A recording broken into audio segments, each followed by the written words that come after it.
Halo, sahabat Rumah Sakit Dr. Suhadi Priyonegoros Sragen. Pada podcast kali ini kita akan kedatangan tamu dari TPPRJ Rumah Sakit Umum Dr. Suhadi Priyonegoros yang luar biasa. Dan pada podcast kali ini kita akan mengambil tema gampangnya antrean rumah sakit melalui mobile CKN. Banyak masyarakat atau pasien dan pendamping itu mengeluhkan sulitnya antrean di Rumah Sakit Umum Dr. Suhadi Priyonegoros karena harus datang pagi-pagi dan antrean kadang bisa dapat nomornya banyak. Untuk itu narasumber yang kami datangkan di podcast kali ini nantinya akan menjelaskan bagaimana cara mendaftar online biar gampang dan tidak menyulitkan bagi pendamping maupun pasien.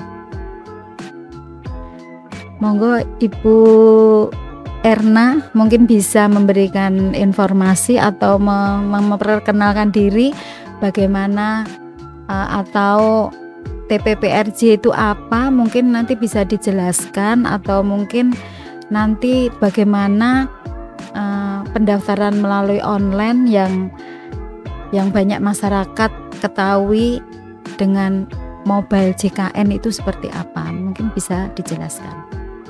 Baiklah Bu Liska, perkenalkan nama saya Erna Kusuma Dewi. Saya bekerja di RSUD Dr. Suhadi Priyonegoros Sragen di bagian TPPRJ. Apakah TPPRJ itu? TPPRJ adalah tempat penerimaan pasien rawat jalan. Pendaftaran pasien rawat jalan. Ya, sebelum menengok ke mobil JKN nih Bu Liska, apakah itu BPJS? Ya, BPJS itu adalah salah satu badan penyelenggara jaminan sosial kesehatan. Lah, di mana aplikasi mobil JKN ini adalah salah satu aplikasi yang dikeluarkan secara resmi oleh BPJS Kesehatan, di mana salah satunya digunakan untuk semua masyarakat peserta JKN untuk mendapatkan pelayanan secara online. Nah, salah satunya adalah mendaftar antrian secara online lewat aplikasi mobil JKN. Seperti itu. Terus untuk cara memperoleh atau mengaktifkan aplikasi itu mohon dijelaskan Bu Erna. Oh baik, mohon izin buka HP ya. Saya buka untuk aplikasi mobil JKN dulu.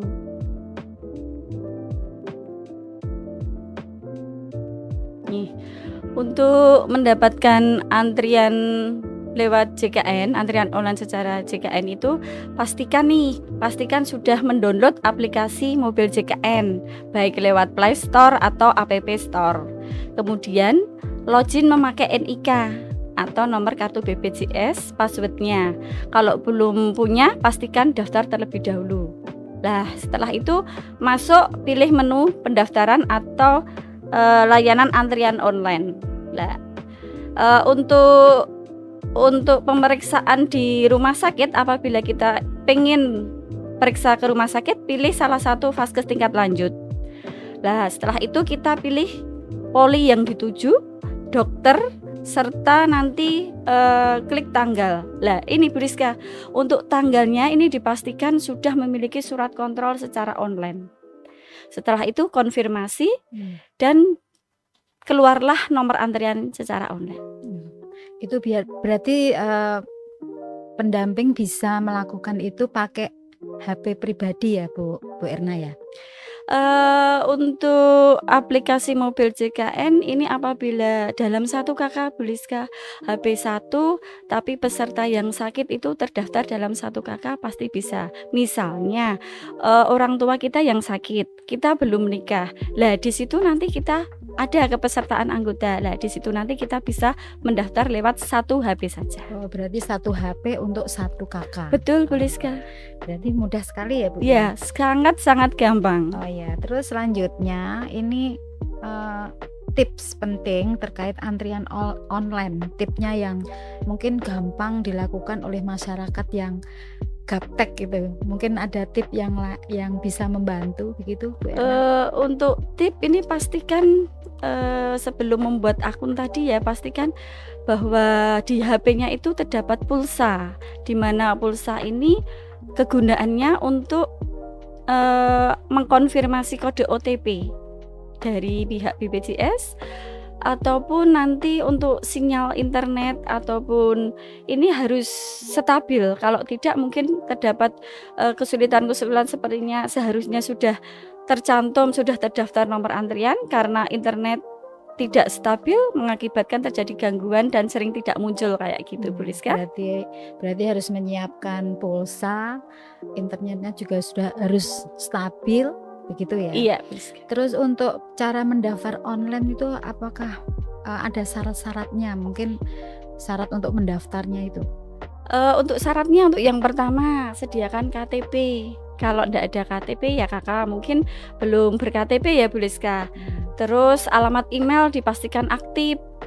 Terus pulsa itu tadi untuk mengirim kode OTP kayak gitu. Berarti kalau itu pasiennya umurnya masih mungkin bayi, itu tetap pakai KK ya? Betul. Gitu ya? Atau KIA Bu Rizka bisa. KIA yang penting ada NIK juga. Betul. Selanjutnya Bu Erna, bisa dijelaskan setelah pasien itu sudah mendownload mobile JKN, itu udah mendaftar gitu ya, itu untuk alur pendaftarannya pasien setelah jadwalnya itu sudah datang gitu ya, jadwalnya sudah pas pendaftaran itu sudah daftar, terus dianya datang ke rumah sakit, itu untuk alur pendaftarannya itu harus bagaimana? Baik Bu Rizka, di sini aku akan menjelaskan nih alur pendaftaran pasien rawat jalan. Sebenarnya untuk alur pendaftaran pasien rawat jalan itu baik pasien umum, BPJS, Ketenagakerjaan, Jasa Raja ataupun yang bekerja sama dengan RSUD Dr. Suhadi itu sama. Untuk pasien datang ambil nomor antrian itu bagi pasien-pasien yang offline. Setelah dia mendapatkan nomor antrian, pasien menunggu panggilan. Setelah dilakukan panggilan di loket pendaftaran, dilakukan registrasi, setelah itu pasien diarahkan ke poli tujuan. Nah, ini di sini untuk pasien yang khusus mendaftar lewat mobile JKN ataupun antrian secara online itu check-in, lapor dulu ke Petugas. Mesin APM. Iya, di Pak Satpam itu ya, biasanya dijaga oleh Pak Satpam. Itu nanti dari situ diarahkan untuk check-in. Setelah check-in nanti pasien melakukan fingerprint atau melakukan Fresta. Itu setelah itu nanti tetap konfirmasi di pendaftaran.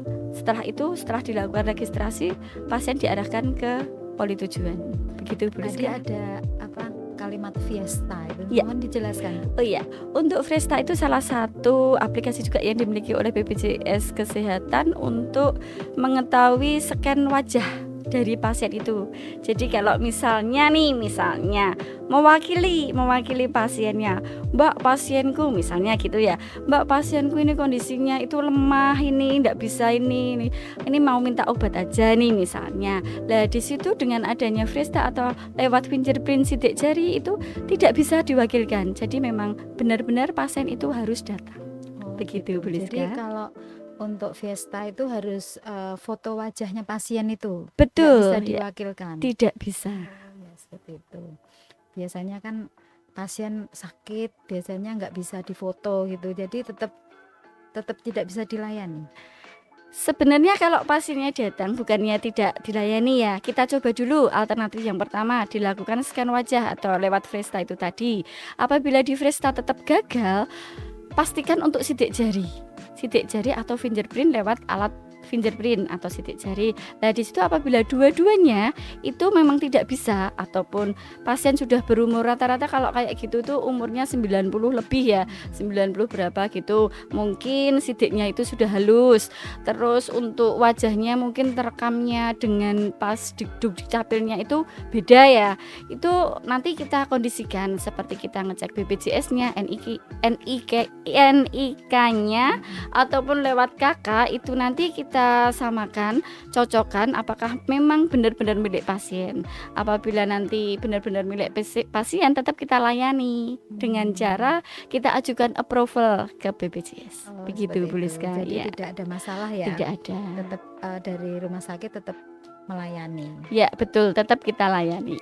Baiklah Bu Erna, untuk selain pendaftaran mungkin ada fitur apa saja selain pendaftaran online? Selain fitur-fitur yang terdapat di mobil JKN, selain antrian online itu terdapat fitur-fitur misalnya info kepesertaan. Nah, di sini untuk info kepesertaannya dalam satu KK ini ada misalnya dalam satu KK ini terdiri dari 3 orang maka akan muncul info kepesertaan di mana di situ tertera nama, nomor kartu peserta, keaktifannya, PNS non PBI, ASN ataupun yang lainnya di situ, tanggal lahir, vaskes pertama itu di mana.